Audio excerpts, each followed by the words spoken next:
Hey guys, it's Kevin, and I'm here at ProMat 2025, and I am in the Paccurate booth, and I'm going to be joined by, of course, CEO and co-founder James Malley of Paccurate, and we're going to talk a little bit about Paccurate.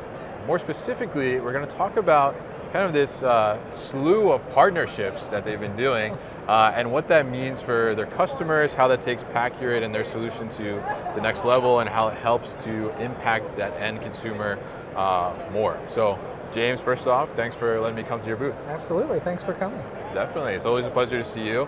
Always good to catch up with you at these conferences and in between, whether it's randomly on the street in New York City, like earlier this year. Yeah. But it's always great to catch up and learn what's the latest with you guys. So maybe for people that aren't familiar, just give us kind of quick brief overview of Paccurate. Sure. Paccurate is a packing intelligence platform, and it's a little buzzwordy, but basically what it means is we use software to help optimize packaging and software to help optimize packing. Right, and a big part of that is the cartonization, right? So we had a cartonization algorithm 11 years ago that we just made kind of as a side hustle because we had some shipper clients that were getting hammered on dimensional weight fees, and so we never thought it could be like its own company. We were just like, let's just build this thing, we'll make a slick algorithm, and it won't change our lives that much. But then 4 years ago, Fast forward, yeah. Pandemic hits. Yeah. This is suddenly a crisis. We happen to be there with this solution. And so really we kind of parlayed the growth from that into building out a broader platform of tools. Yeah, absolutely, and it's been really interesting to see you guys continue to grow and start seeing like the Paccurate name everywhere, right? And I think when people think about that cartonization and optimizing at the pack station, Paccurate's name is typically in that conversation, right? But now, recently we've seen that you had Pack Health that came out, right, which we talked about at Manifest together a little bit. But now you're also kind of going through these partnerships as well, and I think most recently you announced a partnership with Cardex, SVT Robotics, who's Cardex right behind us conveniently, right? And pretty damn quick, I think I saw too, and I think you're announcing here at the show another partnership with Logua, right? That's right. So I guess tell us a little bit about, what does the partnership mean for Paccurate? And then we'll talk a little bit about each one kind of individually and what that does. Yeah. Well, for us, partnerships are really everything. Okay. For a couple reasons. One, the biggest friction point with any API-driven product is obviously integration. So, a company may say, wow, Paccurate, your stuff is great, this ROI looks insane, we checked it out, it's real. Only thing is my IT team has like a 2-year roadmap. So Okay. Call us back, we're so excited. Yeah. And so, when we first started, we would call it phase 2-itis, where, this is going to be part of phase 2, and then it would just never happen. So once we started partnering with, specifically WMS companies, like best-in-class WMS providers, then if you can have like a, turnkey solution, you don't need to spend as long on proving the value. You can just say, just turn it on and measure it. And so from our standpoint, it just makes it easier for our customers to get up and going. But I think some of the other partners you mentioned, cartonization has it kind of sits in between a lot of other concerns. Right. And so there's applicability with, ASRS process design. Pack size is a great partner because there's heavy applicability with on-demand packaging. Yeah. And cartonization is often a small prerequisite to really doing, delivering exceptional ROI for those solutions, but it's a really down the rabbit hole kind of problem. So if we can partner and kind of insert ourselves into that piece of the problem, it makes for great upside for both companies. Yeah, absolutely, and I think it's really interesting that you touched on that, because that's certainly something I experienced in my career when I was in the warehouse. It's like, oh, we have this solution we found, it's going to have all this benefit, and IT's like, we can't deal with that right now, right? And so I think, naturally what you're saying is kind of like packaging Paccurate almost together with some of these other solutions that, are more, maybe there's more awareness around in a sense, right? It's an easy way to kind of get that in and get those people to realize the benefit and kind of see it, right? Yeah, and there are cases where we can, just by putting our stuff, which is kind of lightweight relative to a lot of other these kind of hardcore automation solutions, if we can help in the beginning with the business case, with shortening that payback period, that's really everything. It's like, this is the time to put it in, is when you're using it to justify a bigger improvement.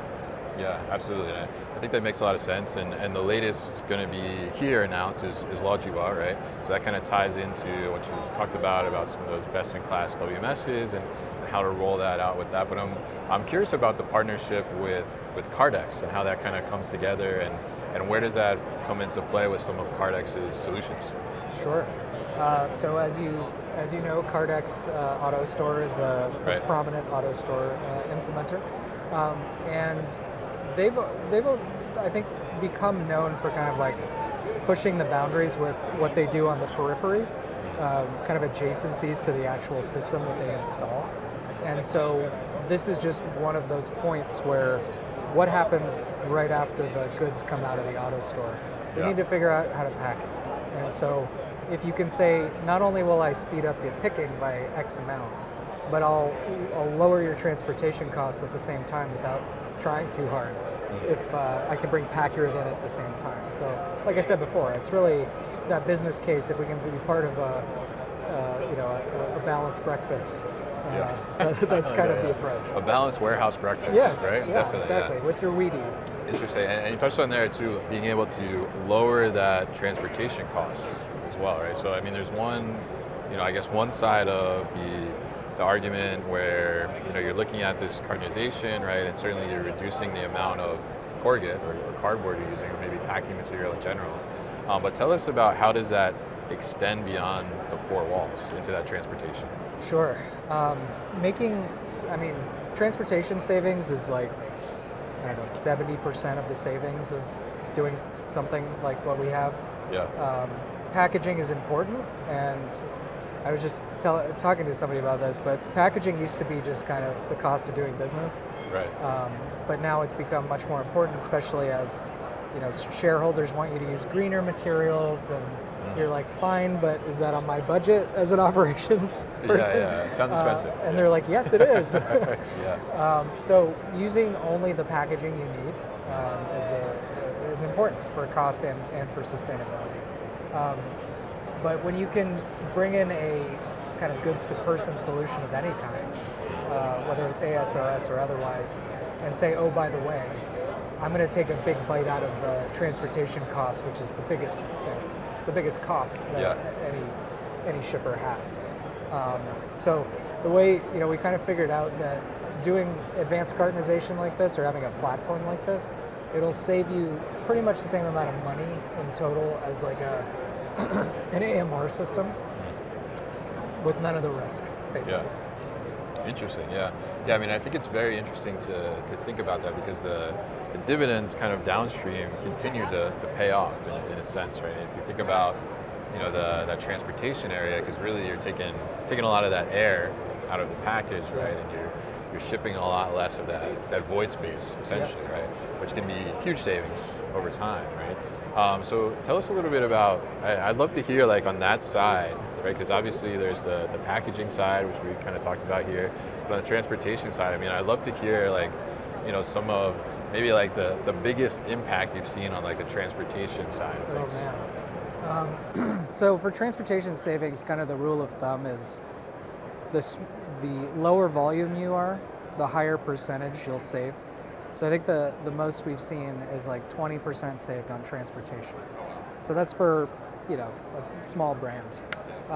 As you get bigger and bigger and bigger, and you're in the top like 100 shippers, you might be only dealing with like 4% savings on transportation, but the dollar amount associated with that is obviously quite large.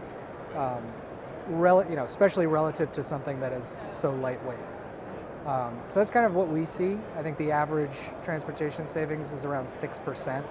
if they're coming from, kind of last generation cartonization to ours, which is more modern. And that tends to be the reason that there's two reasons people come in hot and heavy, ready to implement. Transportation savings. The other one is the CEO called, they saw a viral TikTok post of a badly packed box, and it's terrible for their brand, and they're demanding it gets fixed immediately. Yeah, and so you'd be surprised how many cartonization emergencies. Cartonization emergency, yeah. Pick up the Paccurate hotline, right? Yeah, exactly, the red phone. Yeah, I think it's such an interesting thing because it does, like, the consumer has such a voice now, right? I mean, they had a voice before, but now their voice is like amplified. Yeah. Whether they have a big audience or not a big audience, like that type of thing, right, can catch the CEO's attention. It can be out there, and now all of a sudden everybody's like, oh, they're not very sustainable, or they don't do this, or they don't do that. And I think it's interesting to hear that, like, you have that cartonization emergency, as you said, and how that catches the attention for looking for a solution like this. Do you have a big Gen Z audience? Do we have a big Gen Z audience? My students are all Gen Z. Okay. Yeah. Well, they might be interested to know, and maybe they can relate, that Gen Z is the first generation that will actually make changes to their buying behavior if they perceive a brand to be wasteful. Like I'm like an elder millennial. Yeah. I get a badly packed box. I just like kind of whine about it. Yeah. But they actually will not, potentially high likelihood of them not buying from you again. So that's a problem for something that, previously, they may have just thought the cost of doing business, they ran out of boxes, or DIMs were bad, or now you're going to get churn. Yeah. So Gen Z is driving some change there. Interesting, yeah. I think it's really interesting too, because I think the velocity at which they consume as well is much higher, right? Because they're used to now, like, all these, fast fashion, low cost, quick things. They're viral. I'm gonna get it, and then I'm over it in 3 weeks, and then I get something else, right? So I mean that has such a wider amplification as well. So it's very interesting that you pointed that out there. So really interesting stuff with you here, James, and really appreciate you having me come to the booth. But if we look here, we're at ProMat, right? It's day one as we're recording this. But what do you think is some of the kind of buzz here, especially around cartonization and that packing area? Yeah, I'm not a robotics person, but I am like a fan. So this is like my favorite show of the year, because I just like stand there, kind of drool, kind of coming out and watch all the crazy stuff. I think related to cartonization, I'm kind of fascinated in general with ASRS systems, trying to hook up to on-demand packaging machines and navigating all the gotchas of like trying to do something like that. So, I think our partnership with Cardex comes at like the perfect time. That's like something shippers are flirting with. Interesting, definitely. And we'll definitely be checking out some of those solutions here as well, but it's great to catch up with you, James, and learn more about what's going on in the latest with Paccurate. If people want to learn more about Paccurate, what's the best way to do that? Well, if they're here, wait, when does this come out? Later? Yeah, it's coming out later. Yeah. All right, well, you can't come to our booth because this is later. But you can go to paccurate.io, and everything about Paccurate is there. All right, definitely. So thanks to James for allowing me to come to his booth and recording with us and giving us the latest on Paccurate and some of those great partnerships, and also how to save some money not only on that packaging, but also on your brand awareness as well, and then on the transportation side too. So really appreciate it, James, and hope you have a good rest of the show. Thanks, Ken. Hey guys, thank you so much for tuning into today's video here on our YouTube channel, The New Warehouse Podcast, and I appreciate you tuning in. If you liked what you saw, make sure you subscribe to our channel, and if you like this video in particular, make sure you like it as well. And if you want to get this great t-shirt that you see in the video behind me, Warehouses Are Sexy, head to warehousesaresexy.com and get your own.